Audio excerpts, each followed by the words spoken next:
One. Hi, and welcome back to the second episode of the 12th Man podcast. We just want to start off by saying how grateful we are for the support our first episode has received. Over 1,000 views on all our platforms so far. And this week we're going to discuss the Premier League weekend just gone. And I think we'll start with Wolves and Brighton. Seems it was a goal fest. Carl, what do you think on that game? Yeah, I think any game that has 6 goals in it is going to be an intriguing game to watch. Personally, I don't think it was the highest standard of football that you could have watched that weekend. But it's always good to see a game full of goals. A team coming back from 3-1 to get a draw in the game is always good. What do you think? I think from an Irish perspective that it was very good to see Aaron Connolly get on the score sheet. I think he's struggled the past few weeks. He's after getting a lot of chances in front of goal. He just hasn't taken them. So thinking coming up to the Ireland fixtures in March, hopefully he can hit a bit of form.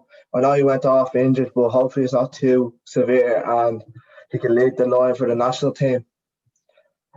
Yeah. I feel though Brighton, the way they're playing, it's really nice to watch. But once again, is it effective against sides that are better than them? Let's put it that way. You know, I think they need to change up how they're playing. They're not going to outplay the big teams, the proper teams who can go at them with pace. I just don't see it working for them in the long haul. Yeah, it's a great result for Brighton coming from 3-1 down. You know, they shot a lot of gut coming back. But as I say, it's a poor result for Wolves. You know, they'll be looking at how they managed to throw away a lead like that, you know. Yeah. But sticking with relation to Wolves, with Doherty and Spurs, what about his red card in the Spurs Leeds game? Yeah. I thought his Unnecessary. I thought his performance in general was just poor. As a Spurs fan, I'll give my point on the game. I thought they were excellent. I really did. Thought Leeds are my team from last week, as you all know. But I just felt that Leeds played into Spurs' hands. If that makes sense to you, we sat back. We were compact. We had more of the ball than we usually do against a good side like Leeds, to be fair. But I just felt the counter-attacking option was always there. And when you have players like Kane and Son up there, it's impossible to stop. Højbjerg in the middle was exceptional again. And then just the two full backs, that's our biggest weakness at the minute. You have, obviously, Reguilon would normally be in there instead of Davies, which is what we want to see. But with Aurier and Doherty, both of them, I feel like are loose cannons nearly. And I just feel Doherty playing in the back of a 4 is exposed to 1v1 way too often than he would have been at Wolves, if that makes sense. Yeah, I think Davies has been done very well though the past few weeks. I thought he's very good against Liverpool especially, and I know you don't really fancy him too much, Sam, but I think in the past few weeks he has stood up. No, definitely not. Do you know what I mean? Yeah. I think you're right, Sam. I think Doherty just lacks those defensive qualities. Playing with Wolves, he was more of a right wing back than a right back. He was getting up and down the pitch. That's what he's good at. That's why I was a bit surprised when he was signed for Spurs, as he's not the traditional right full, you know what I mean? Right full. Especially for a Jose team. I think you need someone who's going to be in there, like Ivanovic or one of them back in their day, right back. Yeah. And he's going to just, if anyone comes near him, he's going to defend first. And then if he gets forward, you know? But I think that's what Højbjerg brings as well, especially like we've seen with Jose teams, the likes of Matic at Chelsea and United under Jose, that presence in the middle of the park, the big over 6 foot, you know, like it's a Zoko, do you know what I mean? Yeah, without a doubt. Højbjerg in there, my sign of the season so far would be Højbjerg across all the Premier League. I think he reads the game so well, and even though like he brought Harry Winks in. Harry Winks he actually did okay the weekend. He had a good game. But I don't think he's the player we need. Like Sissoko's them, but I understand Jose putting him in there because he's done well the past few weeks. But with Højbjerg beside him, I think he feels more comfortable in there because he has so much protection just across the back 4, Højbjerg, and it's very hard to see anyone getting the better of him. I think on the way the game went, it was very much Leeds up until Spurs got the penalty. Like Leeds had all the ball, they had all the attacking. I think on the 24th minute... Reckless penalty. We'll go on to that in a minute, but on the 24th minute, Patrick Bamford had an excellent chance to put the 1-0 up. Rafinha put a great ball into just outside the 6-yard box, and fortunately Bamford headed over the bar, but that was their real big chance to... The early pressure... That was their chance to go 1-0 up after the early good start that they had, but they didn't take that chance and just reckless. But Alioski was Alioski on the edge of the box? Yeah, wasn't it? yeah, it was Alioski. Reckless penalty giveaway. Doesn't need to be doing that. Just got to be smarter. And Harry Kane's putting those away every night of the week without fail. For fun, yeah, for Do you fun. think, And then the last. Sorry. Do you think Bielsa needs to change his tactics going into the big games against the big six? I definitely think he does. Like, fair play to him. He has his own style of play. He has his own philosophy. He loves attacking football, like players running non-stop. Like, you can see they're probably the fittest team in the league. Fullbacks are non-stop running. There's a clear style of play there, but I just think he needs to just tighten things up against the likes of when he comes against Liverpool, Spurs, United, teams that have scored goals against them. Like, what's it like? United scored 6 against them, Liverpool 3. Oh no, Liverpool 4, Spurs 3. So I think they can be a bit tighter in those games. But I'd agree. Yeah. From a Spurs perspective, though, great to see us scoring from a corner. I can't tell you the last time we scored directly from a corner. Against Burnley, we got a flick, and then Kane flicked the Son, and Son scored. But the last time one of our centre-backs or defenders has come up and scored from a header, I can't tell you the last time. I think Leeds could have defended that a bit better, though. Like, it was a bit like there was 2 or 3 lads around Alderweireld when he got the header, and the keeper, don't know what he was doing, to be honest. Like, could have easily prevented that. He's only 20. Yeah. He's only 20. I didn't realise how young he was. Yeah. It's good to see. Young lad, yeah. My team, Carl, I think we go and we talked to, in my opinion, probably the game of the weekend, the United Villa game. What was your opinion? Well, going into the game, I was very nervous. Throughout the game, I was a nervous wreck, just the way the game went. But I think United started off well. Like Bruno was getting on the ball, spraying about. Martial looked lively. He had a couple of shots on goal. Martinez pulled off a good save for one of them. Rashford was lively as ever. Like, I think Rashford's a concentrate all the time. Just needs to fix on his finishing. But then Villa were allowed back into what I thought. They weren't really pressing enough. They weren't putting enough pressure on the Villa defenders coming out.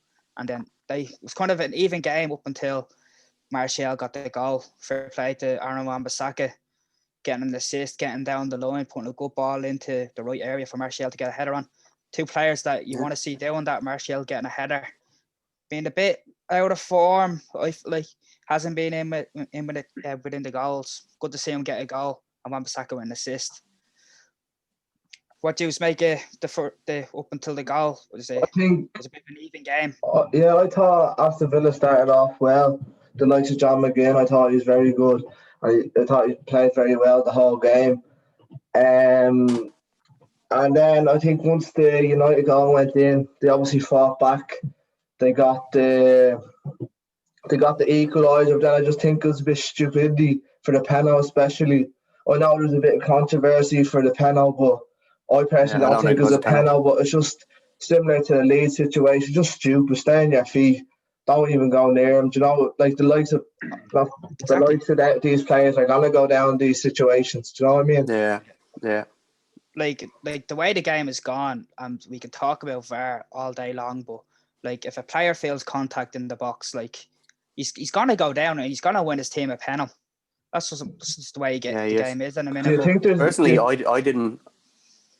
Go on. Do you think there's a stigma around United and penalties? Like we've seen all the stats coming out this week of how much United's penalties are compared to.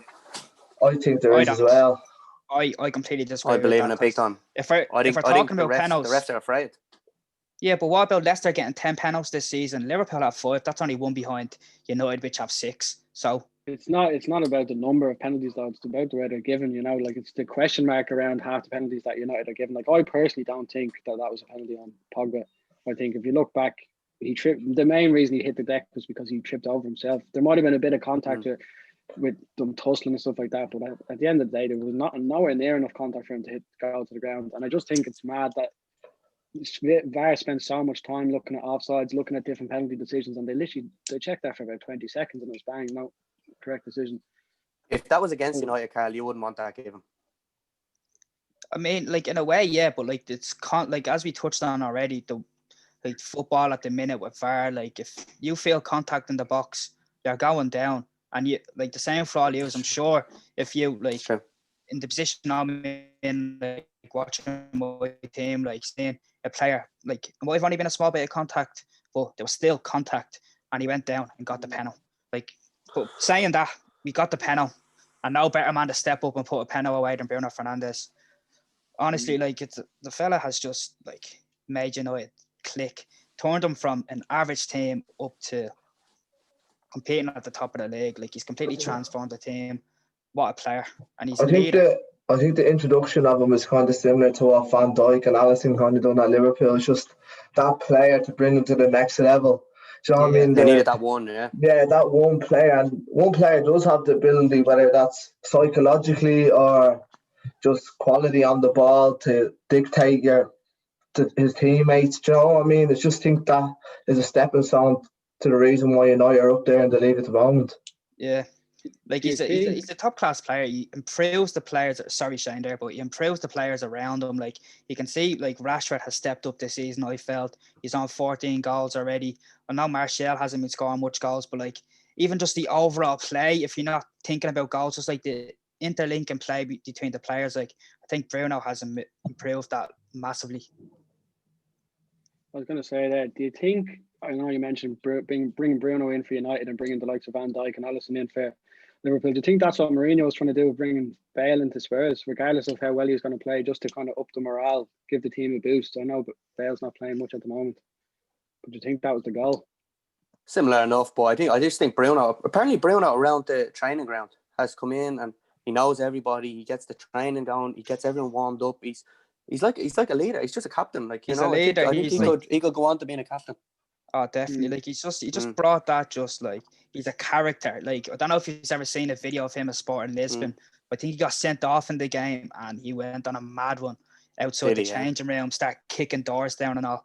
Like I mean, bit stupid acting like that after getting sent off, but like you need a bit of character. But like you need a bit of that in a like passion, a bit of boy. Like he wants to win. You can see he wants to win. Like. Even like when he came off for Daniel James the other day, like I know it was late in the game and you needed to tweak things, like bring on Daniel James just purely for his pace. But you could see he didn't want to go off. He wants to be on the pitch. So like he wants to play every minute you can. Can he do it on his own, Carl? Can he do it on his own, Carl? Well, what do you mean? I feel like he's a bit on his own with United. I feel like he's a good bit ahead of the rest, and I think his stats have been so good. I don't think it's humanly possible to keep them stats up unless he's Messi or Ronaldo. That's what they said after the end of last season. They don't think Bruno can keep that standard up, and he's kept it. And I think like touching on Rashford again, like I hold Rashford of the highest praise, and I think just once he gets his finishing sort of left and right foot, I do think he can be up there with the best in the Premier League.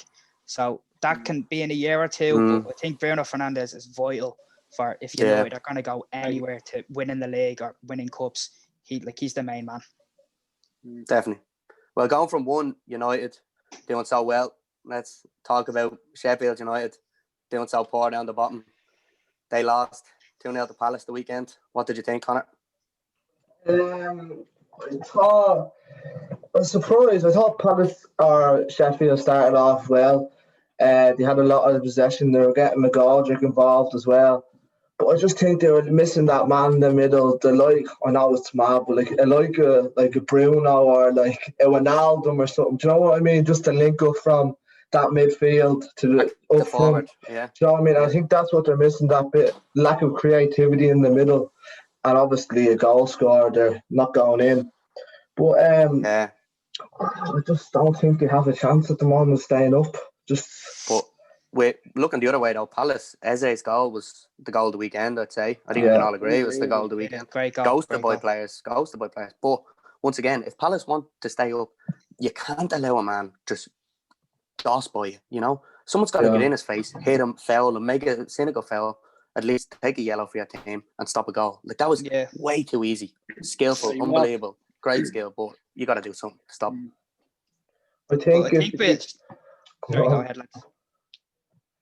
I think if they're going to sack Wilder to do it before the January transfer window to give a new manager a chance, I think that's important. I don't think they should wait to give Wilder a chance and then a week later, 2 weeks later, when it's not working, to sack him. I think if you're going to sack him now and give the new manager a chance to come in. Do you know what I mean? Yeah, that That's makes sense. the best lifeline. Yeah, I'd agree with that big time myself. I don't really agree with giving him one more transfer window, because what's the point of giving him a transfer window to bring in players to suit his style if he's gonna be built out early March, end of February? Bring in a new manager who might have a different way he's going to play, and then see how it goes from there. Give him the whole window to bring in some players. But I don't really know. I think it was a poor game all around. I think we can all agree it wasn't a great watch, but it's just one of them that I think West Brom Sheffield need to start picking up games. But down the bottom as well, West Brom, Arsenal. What do you think of Arsenal, Shane? Well, making you eat your words a bit. Me eat my words at the moment. Yeah, I kind of wrote them off last week. I think I came out with a mad statement. I said I can't see them even battling for Europa League at the moment. But yeah, look, they're playing really well. Look, they're on three wins on the bounce. That win against Chelsea really set them off. And they were very impressive against West Brom, especially your man Tierney. He's phenomenal. You saw at the game they were warming up. There's snow at the match.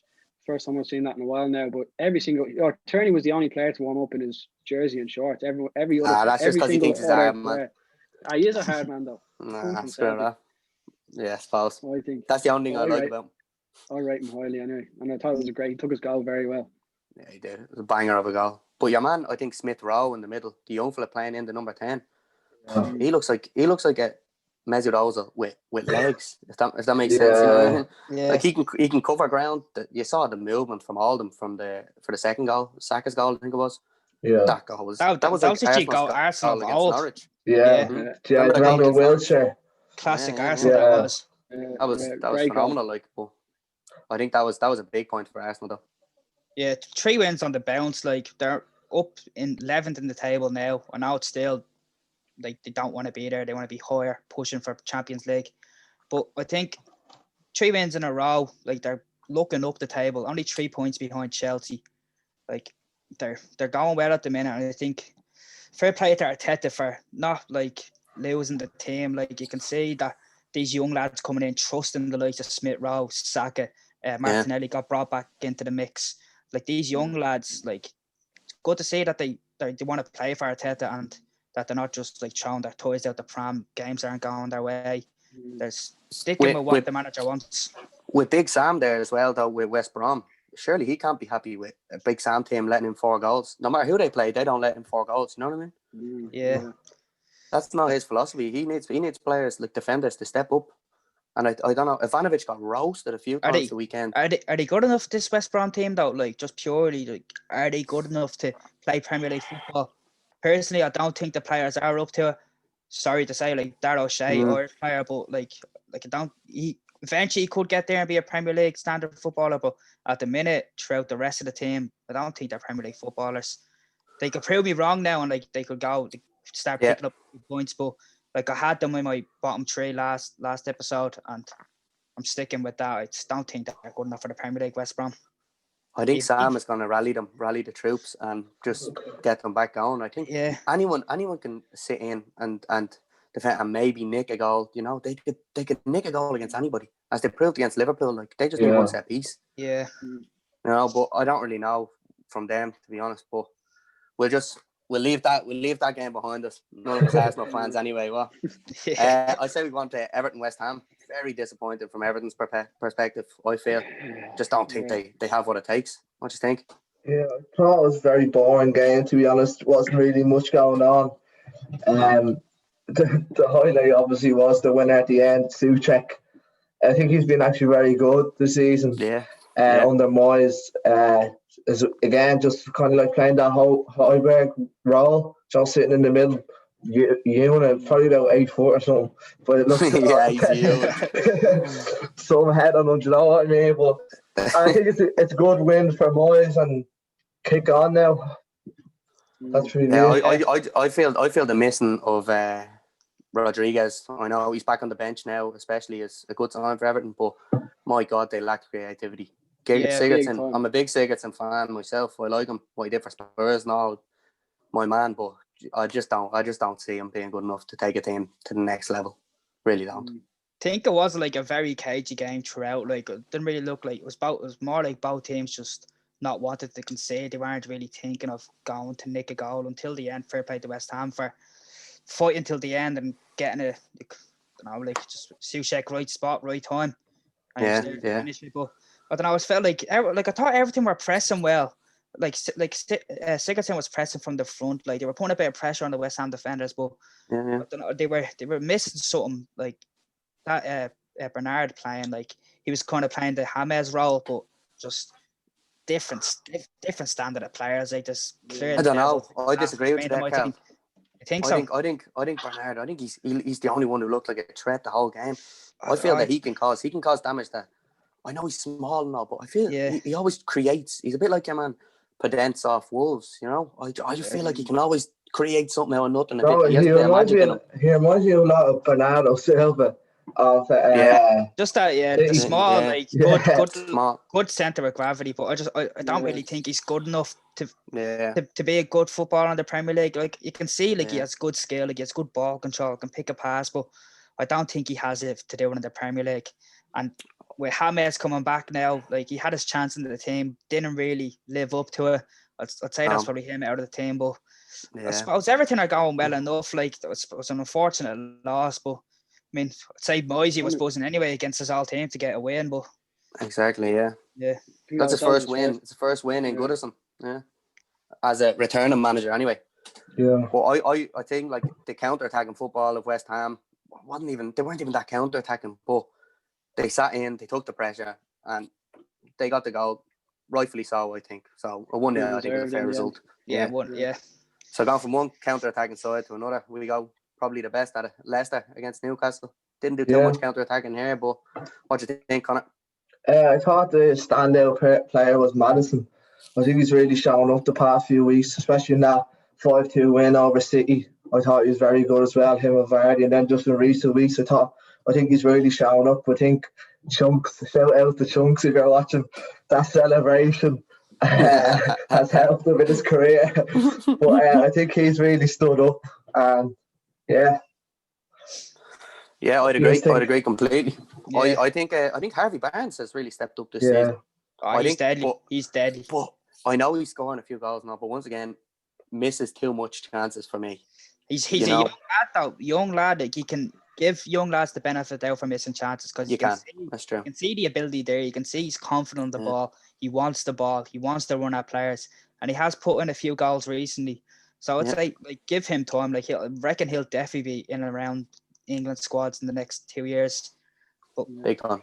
I think the two. Go on. The two Longstaff brothers for Newcastle. I know it's a great story and all that, but do you think they have the quality to be starting for a Premier League team? Good question. I was watching them fairly closely the other day because like obviously you see two brothers playing, like you see how they would gel together. Like I think like you and Anto. Taking over, bro. Yeah. Anyway, I was watching them closely. Like you can see Sean, the older, taller brother. You can see he has a bit of quality. Like he likes to get on the ball, move it about. The same on Matty. Like they're both quality on the ball, I feel, but they just like lack some parts of their game defensively. Like to be playing centre mid, I don't think they're good enough defensively playing centre mid. Yeah. But you can see they have good quality on the ball. Like fair play to them. Like coming from like they're keeping Hendrick out of his spot anyway. You know what I mean? Hendrick and Shelby are both being kept out of his spot. Yeah. Obviously, from an Irish perspective, it's not great to see, but if they must be doing it in training, and I think Hendrick hasn't been good enough this season to play. Anytime I've seen him, he just looks like a player who's just there to run, just to do a shift, not to make a big difference or anything. If that makes sense.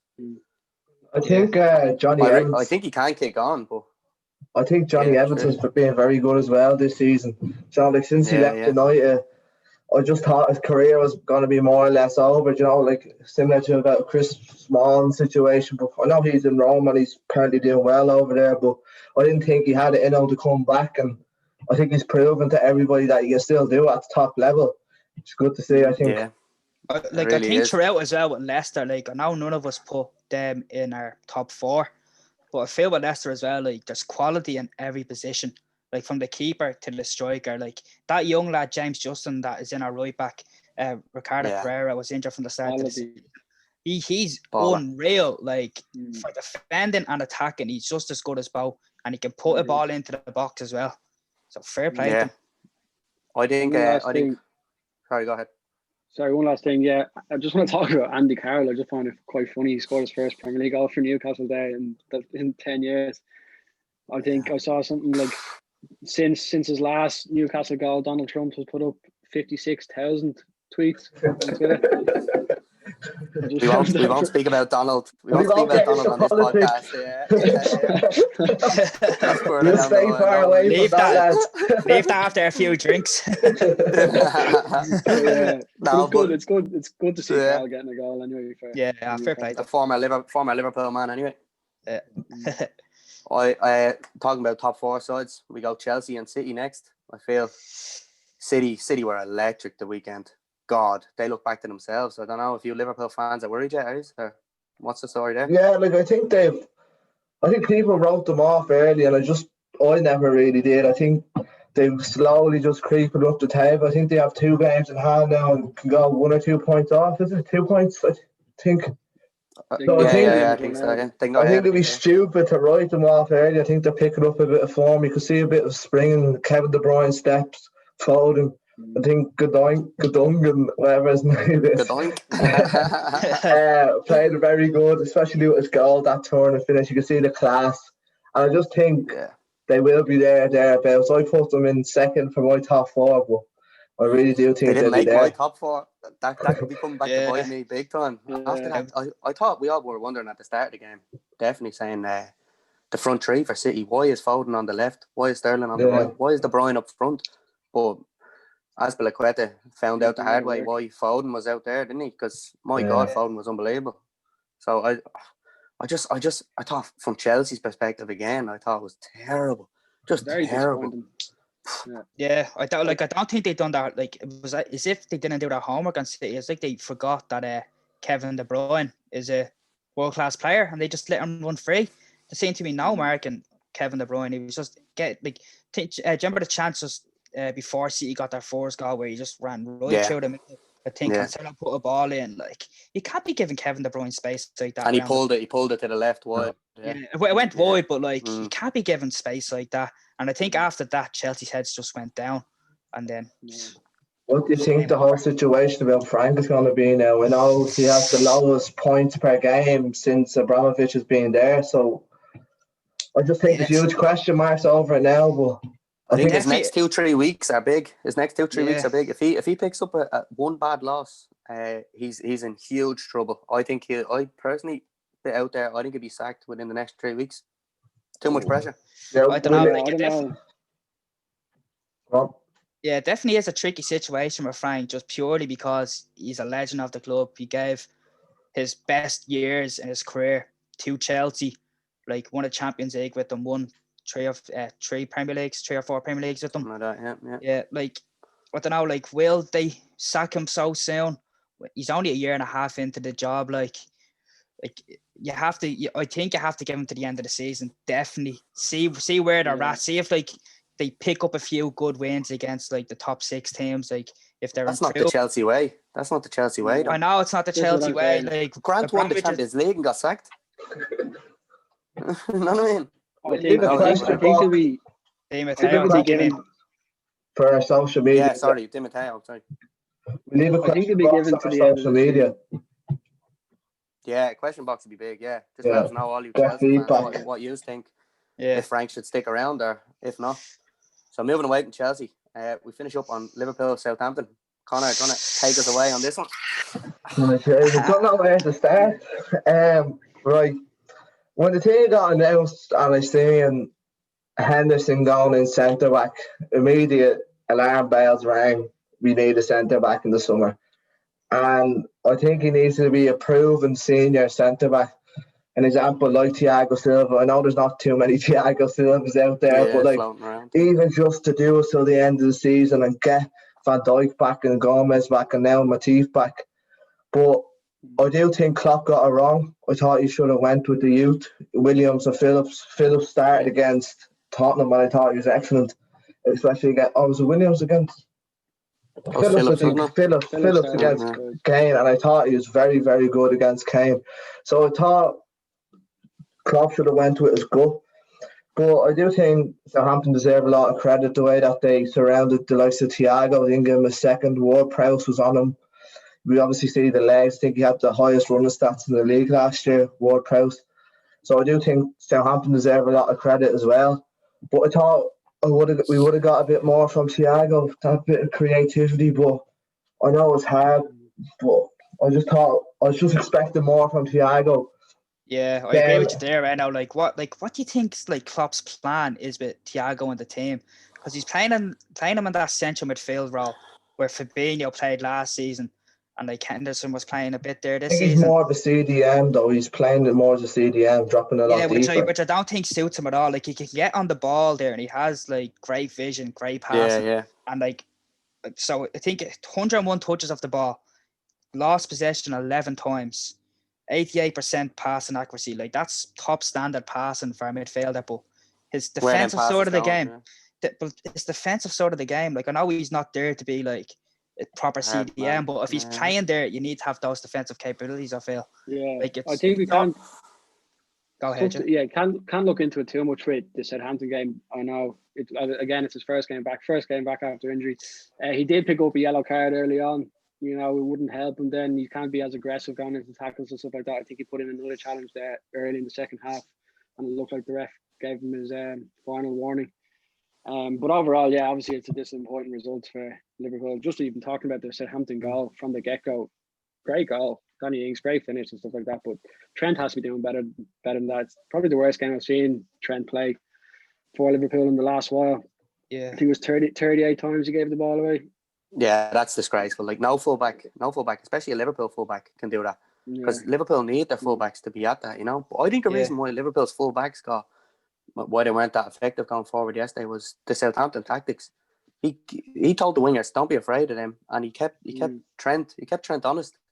And thinking, I have to run back here, and he doesn't normally. People normally say and are afraid of him. They stuck it to him, and he got caught out. Found out a bit. Yeah, there's definitely something missing with Liverpool at the minute. It could just be confidence. It could just be a dip in form. They more than likely they will hit form again this season, but at the minute they haven't been in this position out of form. What under pressure in 2-3 years? The pressure is certainly there. As a United fan, I feel we are putting good pressure on them. We're just going about not going to touch United too much, but the pressure is definitely there on Liverpool from United. You can see personally, I think it is affecting them. Even just something so small, it's the crosses for Liverpool last night. 15 out of 43 found a man. So that's 35% of their crossing that hit a player. For Liverpool, I think that's definitely not good enough because of how. So Matt's out you, Kyle. I went out myself. I said. I think Trent, from a Liverpool point of view, that we need to stick together. Well, the team needs to stick together and trust the process, trust the philosophy that's worked the past 2 or 3 years. Not go against it, because we are in different form, and maybe we haven't been in this bad form in a long time. But I do think we need to 3 years. Do you know what I mean? Yeah. And Villa on Friday is huge. Yeah, is that not FA Cup now? Yeah, it's FA Cup. I think. Big game though, just because. Say they lose that one, then heads are going to be thinking, Jesus, they're losing here again. They're losing again. This isn't the Liverpool used to seeing. Saying that, fair play to Southampton. I was watching the game and I was these Southampton lads want it, especially Danny Ings. I know coming up against his old team, unfortunately never really worked out with him at Liverpool. Few serious injuries to be fair, but you could see him wanting the ball. There's a few times where he just nicked in front of players, in front of Henderson 1 or 2 times. You could see he wanted that, and a few other players, shout outs to Walker Peters, ex-Spurs man, Sam. What a performance he had. Keep going, brother. I know you're watching. I thought Mane was probably our best player of the game, and Walker Peters was marking him, and Walker Peters got man of the match. So it says a lot about Southampton. Yeah, really does. Yeah. But I have to agree with Enno in the sense that Klopp got it wrong. I think Henderson is just a key player for our midfield. We need him in midfield every game, week in, week out. And with Matip and obviously Van Dijk and Gomez out injured, like we can't be resorting to putting Henderson in centre back. You need to just, as I know said, you have to just trust the younger lads. Like Phillips hasn't really put a foot wrong. I know he's had one or two ropey games, but like if you're trusting him against Spurs, as I know said, you have to trust him against Southampton. And I'd like to see Henderson maybe just in front of the centre backs and put Thiago in where Chamberlain was, because I thought Chamberlain was terrible. He was terrible for Liverpool. Wasn't non-existent. You wouldn't even know he was playing the game in the first half. Yeah, I think we can all agree that we can just mark that one down to Klopp got it wrong. And we'll move on. We'll move on, right? He's losing the plot. The scouts is taken. You know that coming for the 21 is happening. To finish, lads, I think we just go with, maybe if we all just pick a standout player of the week. Connor, we start with you. Yeah, Shane mentioned him. I'd have to go with Kieran Tierney for Arsenal. He's been doing the past few weeks. I think he's their player of the season so far, and I thought he was magnificent against West Brom. He had 90. He had over 94 touches of the ball. I think that's very good especially for him to style Arsenal play.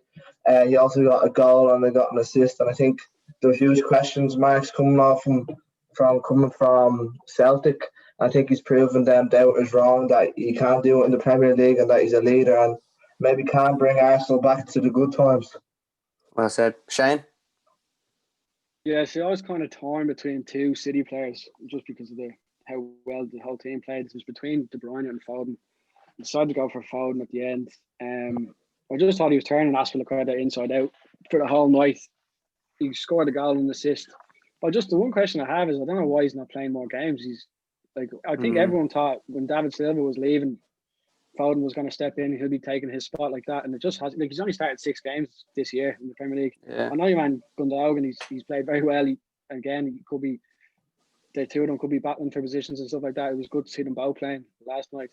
But anyway, going back to Foden, I thought he played sublime. He was a brilliant footballer, and I'd like to see more of him.